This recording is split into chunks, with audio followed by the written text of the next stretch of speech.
আপুনি পৰেশ বৰুৱা হ'লেও মই আপোনাৰ পৰা চুটলিপিত নচলো। আপুনি খুব বেছি মোক দুটা গুলি মাৰিব, কি কৰিব তাতকে ওপৰত? আপোনালোকে আজিলৈকে মিয়াৰ বিৰুদ্ধে এটা শব্দ নকলেহে। আপুনি বাংলাদেশত পূজক, আপুনি আৰবক পূজক, আপুনি ইছলামিক কাণ্ট্ৰিক পূজক।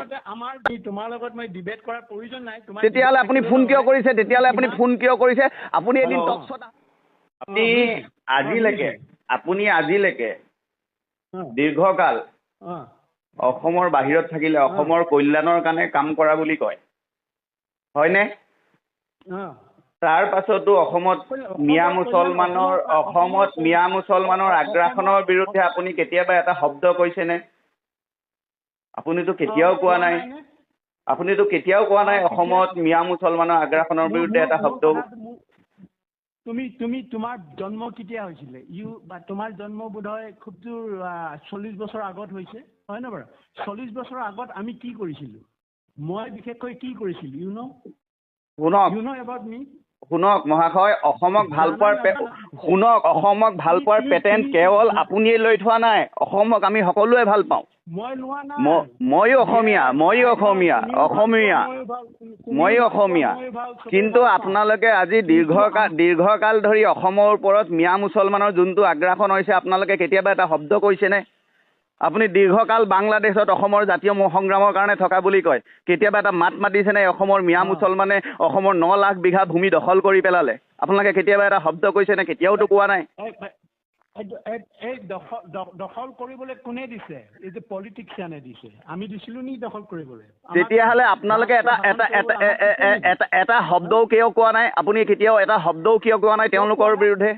আমিতো কেতিয়াও শুনা নাই। সদায় আপোনালোকে অনা অসমীয়া, বিহাৰী, হিন্দী ভাষীৰ বিৰুদ্ধে মাত মাতে।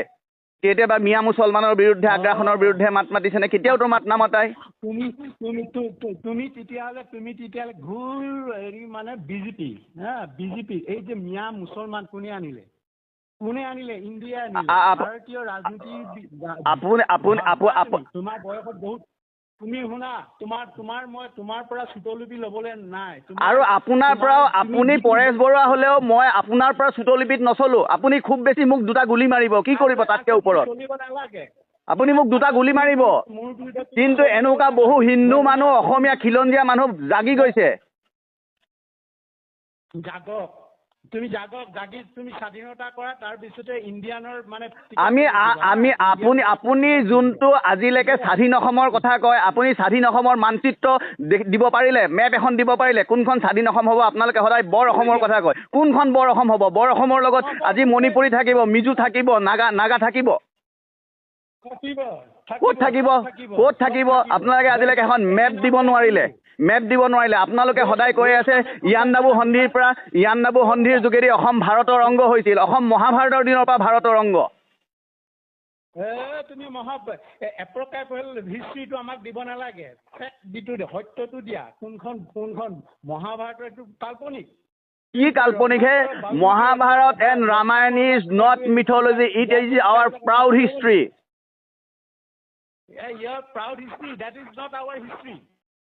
আপোনাৰ হিষ্ট্ৰী নহ'ব পাৰে, আপোনালোকৰ আলফাৰ হিষ্ট্ৰী নহ'ব পাৰে। Because it is indigenous proud history অসমৰ। আপুনি শংকৰ মাধৱক জানেনে নাই?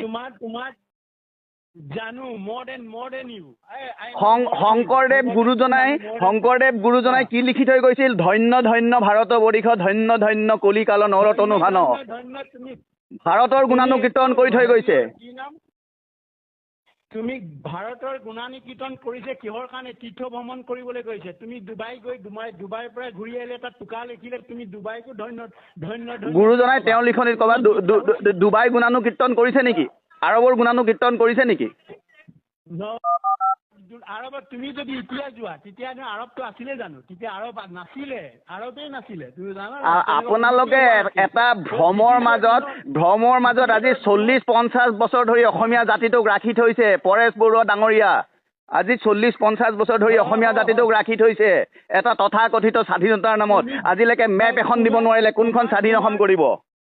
তোমাৰ চৌকল যিটো ৰিলিজনত তুমি বিশ্বাস কৰিছা, সেইটো আমি চৌকল ৰিলিজন নহয়। শুনক, সনাতন হিন্দু ধৰ্ম এই ভাৰতৰ সভ্যতা হয়, এই ভাৰত ভূমিৰ সভ্যতা হয়।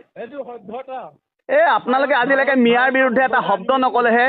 এটা শব্দ নকলেহে কেৱল ভাৰত ৰাষ্ট্ৰক আমি পুজো ইদং নামম ৰাষ্ট্ৰই চাহা বুলি কওঁ। তুমি পুজি থাকা তুমি ভাৰত বন্দী আপুনি বাংলাদেশত পূজক, আপুনি আৰবক পূজক, আপুনি ইছলামিক কাণ্ট্ৰিক পূজক। আমাৰ যিটো কাম আছে আমি কৰি যাম উপায়, আমি আমাৰ মতে কৰি তুমি তোমাৰ লগত মই ডিবেট কৰাৰ প্ৰয়োজন নাই। তেতিয়াহ'লে আপুনি ফোন কিয় কৰিছে? আপুনি এদিন টক শ্ব'ত আহক, অনলাইন আপোনাৰ লগত টক শ্ব'ত পাতক। কোনোবা এটা আপোনাৰ প্ৰতিটো চেনেল আপোনালোকৰ আলফাৰ ফিটিং আছে, প্ৰতিটো চেনেল ফিটিং আছে, আপোনালোকে টক শ্ব' পাতক। আপুনি এটা টক শ্ব'ত মোক মাতক, অনলাইন আপুনি ফোন কৰক, আপোনাৰ লগত মই অপেন ডিবেট কৰিম। ঠিক আছে, কৰিবা। তোমাৰ লগত ডিবেট কৰাটো মোৰ সময় নাই নহয়। তোমাকতো বাঘা, তুমিতো মানে অসমৰ সংবাদ মাধ্যমৰ তুমি বাঘাত হেৰি নহয়তো, জাৰ্ণেলিষ্ট নহয়তো। আপোনালোকৰ বাবে প্ৰণয় বৰদলৈ, নিতুমণি শইকীয়া ডাঙৰ জাৰ্ণেলিষ্ট, আলফাৰ বাবে ডাঙৰ জাৰ্ণেলিষ্ট। আমি ডাঙৰ জাৰ্ণেলিষ্ট নহয়। আপোনালোকৰ ডিক্টেশ্যন অনুসৰি যোন চলে তেওঁলোক ডাঙৰ জাৰ্ণেলিষ্ট। আপোনালোকৰ ডিক্টেশ্যন অনুসৰি যোনে চলে তেওঁলোক ডাঙৰ জাৰ্ণেলিষ্ট। আপোনালোকৰ ডিক্টেশ্যন মই নামানো। আমি চিনি পাওঁ কোন জাৰ্ণেলিষ্ট হয়। ৰিলিজন বিশ্বাস কৰা তুমি। You believe in religion? কিয় মই ৰিলিজনত বিশ্বাস নকৰিম? মই জাৰৰ সন্তান নহয়। মই জাৰৰ সন্তান নহয়তো। মই এতিয়া আপোনাৰ নাম আছিলে আগতে পৰেশ বৰুৱা, এতিয়া পৰেশ অসম কৰিলে। মই বিশ্বজিৎ নাথ, মোৰ নাম সলনি কৰা নাই। মই জাৰৰ সন্তান নহয়। মই জাৰৰ সন্তান নহয়। আপুনি কি বাদত আছে? আপুনি মানৱতাবাদত আছে। কেতিয়াবা বাংলাদেশৰ মিয়া মুছলমানৰ বিৰুদ্ধে কৈছে, অসমত যে আগ্ৰাসন কৰিলে 6 লাখ বিঘা মাটি দখল কৰিলে, কেতিয়াবা কৈছে? এতিয়াতো এটা শব্দ কোৱা নাই। এইটো মই কোৱা ফিগাৰ নহয়, এইটো হৰিশংকৰ ব্ৰহ্ম কমিটিয়ে ৰিপৰ্ট দিছে গভৰ্ণমেণ্ট অফ আছামক। হৰিশংকৰ ব্ৰহ্ম মাটি দখল কৰা কোনো কংগ্ৰেছ নাছিলে, বিজেপি আছে। বিজেপিয়ে কিমান দখলীমুক্ত কৰিলে? কিমান কৰিলে? সেই প্ৰশ্নটো আপুনি মোক কিয় সুধিছে? আপোনাক মই সুধিছো যে আপুনি মোৰ ওপৰত যে প্ৰশ্ন সুধিছে, আপুনি আজিলৈকে এটা শব্দ মাত নামাতিলে কিয়? বাংলাদেশত আজি আপোনালোকৰ এই জাতীয় সংগ্ৰামৰ কাৰণে হাজাৰ হাজাৰ অসমীয়া ল'ৰা ছোৱালী মৰি গ'ল, কিন্তু আজিতো আপোনাৰ সন্তান ছেফ জ'নত আছে। আপোনাৰ সন্তানটো আজি ছেফ এণ্ড কমফৰ্টেবল জ'নত আছে। শুনা, তুমি মানে মোৰ বাংলাদেশৰ মোৰ সন্তান তুমি বাংলাদেশৰ আছে বুলি কেনেকে জানা? ক'ত তুমি পাইছা? শুনক, মনোজ গোস্বামী আজি কিছুদিন আগতে লিখিছে যে আপোনাৰ জ্যেষ্ঠ সাংবাদিক মনোজ গোস্বামী, আপোনাৰ সন্তান ব্ৰিটেইনত আছে। আপুনি তেতিয়া কিয় প্ৰতিবাদ নাই কৰা যে মোৰ সন্তান কোনো ব্ৰিটেইনত নাই, ইউকেত নাই? আপুনিতো প্ৰতিবাদ কৰা নাই। নাই কোৱা। মনোজ গোস্বামীয়ে ফেচবুকত আপডেট দিছে, জ্যেষ্ঠ সাংবাদিক। জানিলে নহ'ব নহয়। আপোনাৰ বিষয়ে কি কয়? আপুনি হাবিত থাকে, হাবিত কাহে ওলাই নাহে। আপোনালোকে শুনক, আপুনি মোতকে জ্যেষ্ঠ। আজি আপুনি 50 বছৰৰ প্ৰায় অসমৰ বাহিৰত থাকিলে, অসমক স্বাধীন কৰাৰ সপোন দেখিলে, কিন্তু আপুনি তাৰ বিনিময়ত অসমীয়া জাতিটোৱে কি পালে? 50 বছৰ তোমাক কোনে ক'লে মই 50 বছৰ অসমৰ বাহিৰত আছিলো বুলি? অসমৰ আন্দোলনত কোন আছিলে? তুমি শুনাচোন, আপোনাৰ অসমীয়া জাতিটোলৈ আপোনাৰ অৱদান কি কওকচোন? অৱদান মই হৈছো আছুৰ যিখন চুক্তি হৈছে তাৰ প্ৰথম কাণ্ডাৰী মই। শুনক, আছুৰ যদি আপুনি প্ৰথম চুক্তি হৈছে, আছুৱে কিয় 1951 মানি ল'লে, আপুনি কিয় নামানিলে? মাত নামাতিলে কিয়? আমিতো প্ৰথম মাতিছো, তুমি চোৱাচোন। আমি যদি গোটেই ভাৰতবৰ্ষত চিটিজেনশ্বিপ ডিমাৰ্কেশ্যন ইয়াৰ 1951, অসমত 1971 কৰিলে। মোৰ কথাটো শুনা তুমি। প্ৰথম শুনিলোৱা, তেতিয়াহে ক'বা তুমি। তাৰপিছতে এনেই নক'বা তুমি। মোৰ যিমান বয়স, মই 70 ওপৰ হৈছে। মোৰ বয়স তুমি তেতিয়া জন্মই হোৱা নাছিলা, জানা? আপোনাৰ বয়সৰ জ্যেষ্ঠতাক মই সন্মান কৰো। তুমি শুনা, প্ৰথমে মোৰ কথাকেইটা শুনি লোৱা। তুমি হয়তো আজি ধৰ্মৰ লৈ কিবা কৈ তুমি হয়তো কিবা কিবি বহুত কিছু নাজানা। আজি সুধানাগা আন্দোলনত আমি জেললৈ গৈছো। তুমি গৈছিলা? তোমাৰ জন্ম হৈছিলে? নাই, মই জেললৈ যোৱা নাই। ভিগু যদি জীয়াসকলে ভিগুৱে ক'লে প্ৰফুল্ল মহন্তৰ ওচৰলৈ যোৱা, একেটা হোষ্টেলতে মোক দিছিলে। এতিয়াও আছে বহুত নেতা, এতিয়াও আছে। সিহঁতি ক'ব আমাৰ কাৰণেই আজি আছু জীয়াই আছিলে। আছু আমাৰ কাৰণেই জীয়াই আছিল। আজি বিদেশী কৰি আছা। বিদেশীক ৰোধ কৰিবলৈতো আমি সংগ্ৰাম কৰিছিলোঁ, অগ্ৰণী ভূমিকা লৈছিলোঁ। আছু পলাই পতং দিছিলে। সেইকাৰণেতো মই আপোনালোকে ইমান দীৰ্ঘকাল সংগ্ৰাম কৰাৰ পাছত বিদেশী সমস্যাটো সমাধান কৰিব পাৰিলে? সমাধানো আমাক নিদিলে। সিহঁতি ৰাজনীতিৰ লালসাত, আজি ৰাজনীতিৰ লালসাত সিহঁতে মিনিষ্টাৰ হ'বলৈ বিচাৰিলে, নিজৰ সম্পত্তি বঢ়াবলৈ বিচাৰিলে, নিজে নাম কমাবলৈ বিচাৰিলে। সেইটো কাৰণেতো অসমৰ মানুহক প্ৰতাৰণা কৰিলে। ঠিক আছে, সেইবিলাক তুমি জানিব লাগিব। শোধনাগাৰ কাৰ কাৰণে পায়? আজি শোধনাগাৰ আজি কেইবাটাৰ হ'ল, কাৰ কাৰণে? আমি আন্দোলন কৰি আমি জেল খাইছোঁ। ভাষা আন্দোলন, মাধ্যম আন্দোলন আমিও যে মাৰ খাইছোঁ। কৰিছিলা তোমালোকে তেনেকুৱাবিলাক আহি যে যিটো ভাষাত কথা পাতিছা, সেই ভাষাটোৰ কাৰণে আমি জেললৈ যাব লগা হৈছে। যিবিলাক আজি সা সুবিধা পাইছে তাৰ কাৰণে আমি জেললৈ গৈছোঁ। আজি বিদেশী কৈ আছে যি ইছ্যুটো উলিয়াইছে, সেই ইছ্যুটোৰ কাৰণে আমি চব বাদ দিলোঁ। চাকৰি অইলৰ পৰা বাদ দিলোঁ, ONGCৰ পৰা বাদ দিলোঁ, ৰেলৱেৰ পৰা বাদ দিটো সংগ্ৰাম কৰিছোঁ। তোমালোকে কি ত্যাগ কৰিলা কোৱাচোন?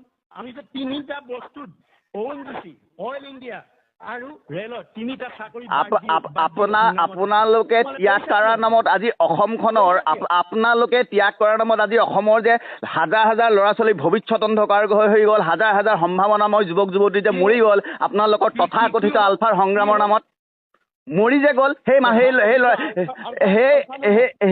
ল'ৰা ছোৱালীখিনিক বিদেশীৰ নামত শুনা তুমি সেই ল'ৰা ছোৱালীখিনি মাক দেউতাকৰ অভিশাপ আপোনালোকৰ গাত নালাগিবনে? শুনা, তোমালোকৰ 800 যে মৰিলে, 800 মানুহে যে মৰি আকৌ সেই দলটোৰ লগত তোমাৰ আজি বিজেপি কেলে মিতিৰালি কৰিছে? 800 ছাত্ৰ সন্থাৰ যিটো দৰিদ্ৰ AGP হৈছে তাৰ লগত কিয় মিতিৰালি কৰিছে? তাক প্ৰথমে গালি পোৱা না। আন্দোলন কৰিবলৈ হ'লে বিদেশী আমি অসম চুক্তিক বিৰোধিতা কৰিছোঁ। আমি অসম চুক্তিৰ বিৰোধিতা কৰিছোঁ। 1971 আমি বিৰোধিতা কৰিছোঁ। সেইটো তুমি শুনা, তেতিয়াহ'লে বিৰোধিতা কৰিছা তুমি আকৌ বিদেশী শব্দটো কেলে উলিয়াইছা? বিৰোধিতা কৰিছা, বিৰোধিতা কৰিলে তুমি বিদেশী কথা উলিয়াব নালাগে, লাজ নালাগে? কিয় বিদেশী কথা নুলিয়াম? আপুনি ইমান বছৰ সংগ্ৰাম কৰিলে আপুনি এটা লজিকেল ডিবেট কৰিব নেকি? কেলে আপুনি ইমান বছৰ সংগ্ৰাম কৰিলে, অসমৰ সংবাদ মাধ্যমৰ লগত ডিল কৰিছে, আপুনি এটা লজিকেল ডিবেট কৰিব নোৱাৰিলে? লজিকেল কোনোবাই কৈছে নেকি? আহিছে নেকি? ভিত্তিত আহিব লাগিব, লজিকেল ভিত্তিত আহিব লাগিব। মাতিছে নেকি? আমাক মাতিব লাগিব, তেতিয়া আমি দিম। কিমানবিলাক এই আলোচনাৰ আগতে কিমান বাগা বহি চবেইতো আহি সুধিছিলে এই ধৰণৰ। এটাই কথা কয়, আমাক উলংগ হৈ নচুৱাবলৈ বিচাৰে, নহয় জানো? উলংগ হৈ আমি নাচিম, তুমি কোৱা মতে আমি উলংগ হৈ নাচিম, এইটোৱে কৈছা তুমি। মই হস্পিটেলত আছোঁ, মই হস্পিটেলত আছোঁ, মই অলপ দেৰি কথা পাতিম। শুনা, লিচেন তুমি, লাষ্ট কথাটো কৈছোঁ, লিচেন তুমি। বিদেশী কৈ আছে, মিয়া বাংলাদেশী বঙালীবিলাক আহি যে হিন্দু বঙালী আহি গোটেই কৰিমগঞ্জ ল'লে, ল'লে, সেইবিলাকৰ বান্ধ কেলে? সেইবিলাকৰ ওপৰত নকৰা কেলে? হিন্দু সনাতন বুলি কয়, তুমি সেইটো কৰিবলৈ বিচাৰিছা। ইয়াতে বিদেশী বুলি ক'লে আজি মাটি দখল কৰা বঙালীটো দখল, লামডিং শেষ কৰিলে, তিনিচুকীয়া শেষ কৰিলে, আৰু শিলচৰ হওক কৰিমগঞ্জ হওক, সিহঁতৰতো এতিয়া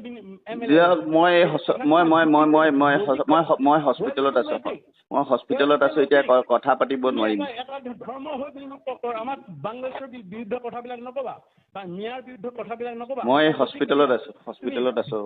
আপুনি 1 ঘণ্টা পাছত কৰিব। অনুগ্ৰহ কৰি আপুনি 1 ঘণ্টা পাছত কৰিব। মই হস্পিটেলত আহিছোঁ।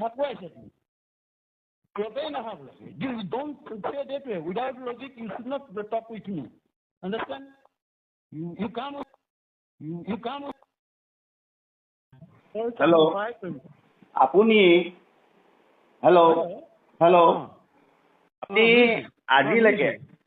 আজিলৈকে দীৰ্ঘকাল অসমৰ বাহিৰত থাকিলে অসমৰ কল্যাণৰ কাৰণে কাম কৰা বুলি কয়, হয়নে? তাৰ পাছতো অসমত মিয়া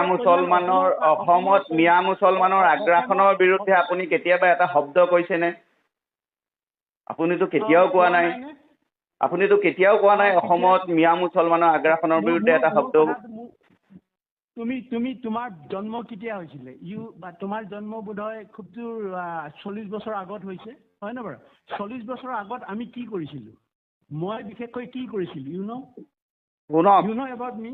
শুনক মহাশয়, অসমক ভাল পোৱাৰ শুনক, অসমক ভাল পোৱাৰ পেটেণ্ট কেৱল আপুনিয়ে লৈ থোৱা নাই, অসমক আমি সকলোৱে ভাল পাওঁ। মই লোৱা নাই। ময়ো অসমীয়া, কিন্তু আপোনালোকে আজি দীৰ্ঘকাল ধৰি অসমৰ ওপৰত মিয়া মুছলমানৰ যোনটো আগ্ৰাসন হৈছে, আপোনালোকে কেতিয়াবা এটা শব্দ কৈছেনে?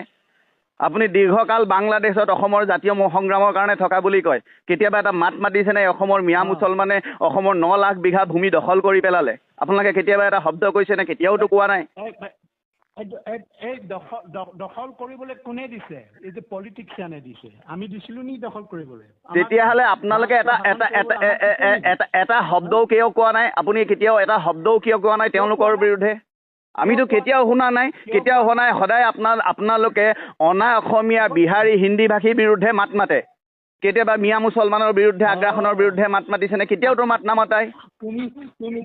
তুমি তেতিয়াহ'লে ঘূৰ হেৰি মানে বিজেপি এই যে মিয়া মুছলমান কোনে আনিলে? ইণ্ডিয়া আনিলে।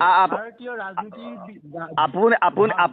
তোমাৰ বয়সত বহুত, তুমি শুনা, তোমাৰ পৰা চুটলিপি ল'বলৈ নাই।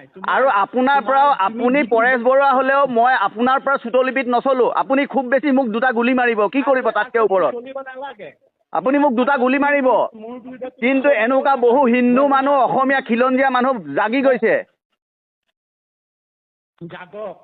তুমি স্বাধীনতা কৰা, তাৰপিছতে ইণ্ডিয়ানৰ মানে আপুনি যোনটো আজিলৈকে স্বাধীন অসমৰ কথা কয়, আপুনি স্বাধীন অসমৰ মানচিত্ৰ দিব পাৰিলে, মেপ এখন দিব পাৰিলে, কোনখন স্বাধীন অসম হ'ব? আপোনালোকে সদায় বৰ অসমৰ কথা কয়, কোনখন বৰ অসম হ'ব? বৰ অসমৰ লগত আজি মণিপুৰী থাকিব, মিজো থাকিব, নাগা থাকিব। ক'ত থাকিব? আপোনালোকে আজিলৈকে এখন মেপ দিব নোৱাৰিলে। আপোনালোকে সদায় কৈ আছে ইয়াণ্ডাবু সন্ধিৰ যোগেদি অসম ভাৰতৰ অংগ হৈছিল। অসম মহাভাৰতৰ দিনৰ পৰা ভাৰতৰ অংগ। তুমি হিষ্ট্ৰীটো আমাক দিব নালাগে, সত্যটো দিয়া। কোনখন মহাভাৰতৰ এইটো কাল্পনিক। কি কাল্পনিক হে? Mahabharat and Ramayan is not mythology, it is our proud history.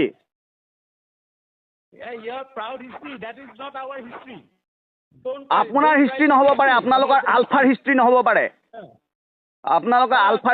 পাৰে। Because it is indigenous proud history অসমৰ। আপুনি শংকৰ মাধৱক জানেনে নাই? শংকৰদেৱ গুৰুজনাই কি লিখি থৈ গৈছিল? ধন্য ধন্য ভাৰতবৰ্ষ, ধন্য ধন্য কলিকাল নৰতনু ভান। ভাৰতৰ গুণানুকীৰ্তন কৰি থৈ গৈছে। তুমি ভাৰতৰ গুণানুকীৰ্তন কৰিছে কিহৰ কাৰণে? তীৰ্থ ভ্ৰমণ কৰিবলৈ গৈছে। তুমি ডুবাইৰ পৰা ঘূৰি আহিলে, তাত টোকা লিখিলে, তুমি ডুবাইকো ধন্য ধন্য। গুৰুজনাই তেওঁৰ লিখনিত ক'ৰবাত ডুবাই গুণানুকীৰ্তন কৰিছে নেকি? আৰবৰ গুণানুকীৰ্তন কৰিছে নেকি?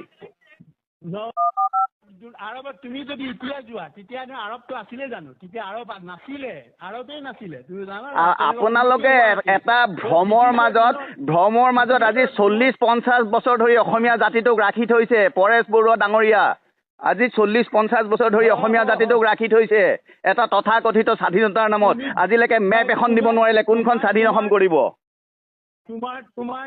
তোমাৰ চৌকল যিটো ৰিলিজনত তুমি বিশ্বাস কৰিছা, সেইটো আমি চৌকল ৰিলিজন নহয়। শুনক, সনাতন হিন্দু ধৰ্ম এই ভাৰতৰ সভ্যতা হয়, এই ভাৰত ভূমিৰ সভ্যতা হয়। আপোনালোকে আজিলৈকে মিয়াৰ বিৰুদ্ধে এটা শব্দ নকলেহে। কেৱল ভাৰত ৰাষ্ট্ৰক আমি পুজো, ইদং নমঃ ৰাষ্ট্ৰই সাহা বুলি কওঁ। তুমি পুজি থাকা, তুমি ভাৰত বন্দী। আপুনি বাংলাদেশত পূজক, আপুনি আৰবক পূজক, আপুনি ইছলামিক কাণ্ট্ৰিক পূজক। আমাৰ যিটো কাম আছে আমি কৰি যাম উপায়। আমি আমাৰ মতে কৰি, তোমাৰ লগত মই ডিবেট কৰাৰ প্ৰয়োজন নাই। তেতিয়াহ'লে আপুনি ফোন কিয় কৰিছে? আপুনি এদিন টক শ্ব'ত আহক, অনলাইন আপোনাৰ লগত টক শ্ব' পাতক। কোনোবা এটা আপোনাৰ প্ৰতিটো চেনেল, আপোনালোকৰ আলফাৰ ফিটিং আছে, প্ৰতিটো চেনেল ফিটিং আছে। আপোনালোকে টক শ্ব' পাতক। আপুনি এটা টক শ্ব'ত মোক মাতক, অনলাইন আপুনি ফোন কৰক। আপোনাৰ লগত মই অপেন ডিবেট কৰিম।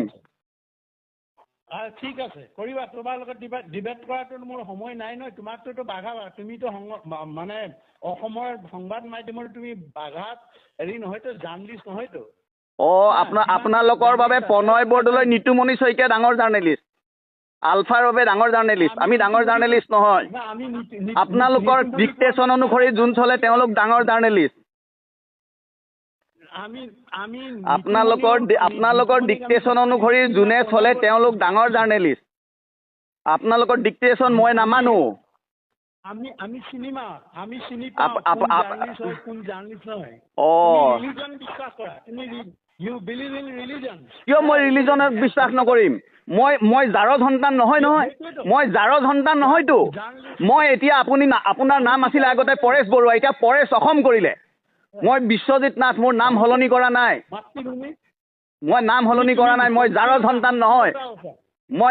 মই জাৰৰ সন্তান নহয়। সংকীৰ্ণতা, তুমি গোষ্ঠীবাদত আছা, আমি গোষ্ঠীবাদত নাই। আপুনি কি বাদত আছে? আপুনি মানৱতাবাদত আছে। কেতিয়াবা বাংলাদেশৰ মিয়া মুছলমানৰ বিৰুদ্ধে কৈছে অসমত যে আগ্ৰাসন কৰিলে 6 লাখ বিঘা মাটি দখল কৰিলে, কেতিয়াবা কৈছে? এতিয়াতো এটা শব্দ কোৱা নাই। 6 লাখ তোমাৰ এইটো মই কোৱা ফিগাৰ নহয়, এইটো হৰিশংকৰ ব্ৰহ্ম কমিটিয়ে ৰিপৰ্ট দিছে গভৰ্ণমেণ্ট অফ আছামক। হৰিশংকৰ ব্ৰহ্ম মাটি দখল কৰা কোনটো কংগ্ৰেছ আছিলে, বিজেপি আছে। বিজেপিয়ে কিমান দখলীমুক্ত কৰিলে? কিমান কৰিলে? সেই প্ৰশ্নটো আপুনি মোক কিয় সুধিছে? আপোনাক মই সুধিছো যে আপুনি মোৰ ওপৰত যে প্ৰশ্ন সুধিছে, আপুনি আজিলৈকে এটা শব্দ মাত নামাতিলে কিয়? বাংলাদেশত আজি আপোনালোকৰ এই জাতীয় সংগ্ৰামৰ কাৰণে হাজাৰ হাজাৰ অসমীয়া ল'ৰা ছোৱালী মৰি গ'ল, কিন্তু আজিতো আপোনাৰ সন্তান ছেফ জোনত আছে। আপোনাৰ সন্তানটো আজি ছেফ এণ্ড কমফৰ্টেবল জোনত আছে।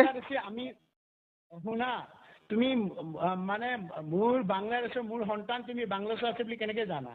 ক'ত তুমি পাইছা? শুনক, মনোজ গোস্বামী আজিৰা কিছুদিন আগতে লিখিছে যে আপোনাৰ জ্যেষ্ঠ সাংবাদিক মনোজ গোস্বামী, আপোনাৰ সন্তান ব্ৰিটেইনত আছে। আপুনি তেতিয়া কিয় প্ৰতিবাদ নাই কৰা যে মোৰ সন্তান কোনো ব্ৰিটেইনত নাই, ইউকেত নাই? আপুনিতো প্ৰতিবাদ কৰা নাই। নাই কোৱা। মনোজ গোস্বামী ফেচবুকত আপডেট দিছে, জ্যেষ্ঠ সাংবাদিক। জনাই জানিলে নহ'ব নহয়। আপোনাৰ বিষয়ে কি কয়? আপুনি হাবিত থাকে, হাবিত কাহে ওলাই নাহে। আপোনালোকে শুনক, আপুনি মোতকে জ্যেষ্ঠ। আজি আপুনি 50 বছৰৰ প্ৰায় অসমৰ বাহিৰত থাকিলে, অসমক স্বাধীন কৰাৰ সপোন দেখিলে, কিন্তু আপুনি তাৰ বিনিময়ত অসমীয়া জাতিটোৱে কি পালে? হয় নেকি? মই 50 বছৰ তোমাক কোনে ক'লে মই 50 বছৰ অসমৰ বাহিৰত আছিলো বুলি? অসমৰ আন্দোলনত কোন আছিলে? তুমি শুনাচোন, আপোনাৰ অসমীয়া জাতিটোলৈ আপোনাৰ অৱদান কি কওকচোন? অৱদান মই হৈছো আছুৰ যিখন চুক্তি হৈছে তাৰ প্ৰথম কাণ্ডাৰী মই। শুনক, আছুৰ যদি আপুনি প্ৰথম চুক্তি হৈছে, আছুৱে কিয় 1951 মানি ল'লে, আপুনি কিয় নামানিলে? মাত নামাতিলে কিয়? নহয়, সেইটোৱে আমিতো প্ৰথম মানিছো। তুমি চোৱাচোন, আমি যদি গোটেই ভাৰতবৰ্ষত চিটিজেনশ্বিপ ডিমাৰ্কেশ্যন ইয়াৰ 1951, অসমত 1971 কৰিলে। মোৰ কথাটো শুনা, তুমি প্ৰথম শুনিলোৱা, তেতিয়াহে ক'বা তুমি। তাৰপিছতে এনেই নক'বা তুমি। মোৰ যিমান বয়স, মই 70 ওপৰ হৈছে। মোৰ বয়স তুমি তেতিয়া জন্মই হোৱা নাছিলা, জানা? আপোনাৰ বয়সৰ জ্যেষ্ঠতাক মই সন্মান কৰোঁ। তুমি শুনা, প্ৰথমে মোৰ কথাকেইটা শুনি লোৱা। তুমি হয়তো আজি ধৰ্মৰ লৈ কিবা কৈ তুমি হয়তো কিবা কিবি বহুত কিছু নাজানা। আজি সুধানাগা আন্দোলনত আমি জেললৈ গৈছো। তুমি গৈছিলা? তোমাৰ জন্ম হৈছিলে? নাই, মই জেললৈ যোৱা নাই। অগ্ৰণী ভূমিকা লৈছিলো। ভিগু যদি জীয়াই থকলে ভিগুৱে ক'লেছিল প্ৰফুল্ল মহন্তৰ ওচৰলৈ যোৱা, একেটা হোষ্টেলতে মোক দিছিলে। এতিয়াও আছে, বহুত নেতা এতিয়াও আছে। সিহঁতি ক'ব আমাৰ কাৰণেই আজি আছু জীয়াই আছিলে। আছু আমাৰ কাৰণে জীয়াই আছিল। আজি বিদেশী কৰি আছা। বিদেশীক ৰোধ কৰিবলৈতো আমি সংগ্ৰাম কৰিছিলো, অগ্ৰণী ভূমিকা লৈছিলো। আছু পলাই পতং দিছিলে। সেইকাৰণেতো মই আপোনালোকে ইমান দীৰ্ঘকাল সংগ্ৰাম কৰাৰ পাছত বিদেশী সমস্যাটো সমাধান কৰিব পাৰিলে? সমাধানো আমাক নিদিলে। সিহঁতি ৰাজনীতিৰ লালসাত, আজি ৰাজনীতিৰ লালসাত সিহঁতে মিনিষ্টাৰ হ'বলৈ বিচাৰিলে, নিজৰ সম্পত্তি বঢ়াবলৈ বিচাৰিলে, নিজে নাম কমাবলৈ বিচাৰিলে। সেইটো কাৰণেতো অসমৰ মানুহক প্ৰতাৰণা কৰিলে। ঠিক আছে, সেইবিলাক তুমি জানিব লাগিব। সুধানাগাৰ কাৰ কাৰণে পায়? আজি সুধানাগাৰ আজি কেইবাটাৰ হ'ল, কাৰ কাৰণে? আমি আন্দোলন কৰি আমি জেল খাইছো। ভাষা আন্দোলন, মাধ্যম আন্দোলনত আমিও যে মাৰ খাইছো। কৰিছিলা তোমালোকে তেনেকুৱাবিলাক আহিছে, যিটো ভাষাত কথা পাতিছা, সেই ভাষাটোৰ কাৰণে আমি জেলত জেললৈ যাব লগা হৈছে যিবিলাক আজি সা সুবিধা পাইছে তাৰ কাৰণে আমি জেললৈ গৈছোঁ আজি বিদেশী কৈ আছে যি ইছ্যুটো উলিয়াইছে সেই ইছ্যুটোৰ কাৰণে আমি চব বাদ দিলোঁ চাকৰি অইলৰ পৰা বাদ দিলোঁ ONGCৰ পৰা বাদ দিলোঁ মানে ৰেলৱেৰ পৰা বাদ দিটো সংগ্ৰাম কৰিছোঁ তোমালোকে কি ত্যাগ কৰিলা কোৱাচোন আমি যে তিনিটা বস্তুত ONGC অইল ইণ্ডিয়া আৰু ৰেলত তিনিটা চাকৰি আপোনালোকে ত্যাগ কৰাৰ নামত আজি অসমখনৰ আপোনালোকে ত্যাগ কৰাৰ নামত আজি অসমৰ যে হাজাৰ হাজাৰ ল'ৰা ছোৱালী ভৱিষ্যত অন্ধকাৰ হৈ গ'ল হাজাৰ হাজাৰ সম্ভাৱনাময় যুৱক যুৱতী যে মৰি গ'ল আপোনালোকৰ তথাকথিত আলফাৰ সংগ্ৰামৰ নামত মৰি যে গ'ল সেই ল'ৰা ছোৱালীখিনিক বিদেশীৰ নামত শুনা তুমি সেই ল'ৰা ছোৱালীখিনি মাক দেউতাকৰ অভিশাপ আপোনালোকৰ গাত নালাগিবনে শুনা তোমালোকৰ 800 যে মৰিলে 800 মানুহে যে মৰি আকৌ সেই দলটোৰ লগত তোমাৰ আজি বিজেপি কেলে মিতিৰালি কৰিছে 800 এই ছাত্ৰ সন্থাৰ যিটো দৰিদ্ৰ AGP হৈছে তাৰ লগত কিয় মিতিৰালি কৰিছে তাক প্ৰথমে গালি পোৱা না আন্দোলন কৰিবলৈ হ'লে বিদেশী আমি অসম চুক্তিক বিৰোধিতা কৰিছোঁ আমি অসম চুক্তিৰ বিৰোধিতা কৰিছোঁ 1971 আমি বিৰোধিতা কৰিছোঁ সেইটো তুমি শুনা তেতিয়াহ'লে বিৰোধিতা কৈছা তুমি আকৌ বিদেশী শব্দটো কেলে উলিয়াইছা বিৰোধিতা কৈছা বিৰোধিতা কৰিলে তুমি বিদেশী কথা উলিয়াবই নালাগে লাজ নালাগে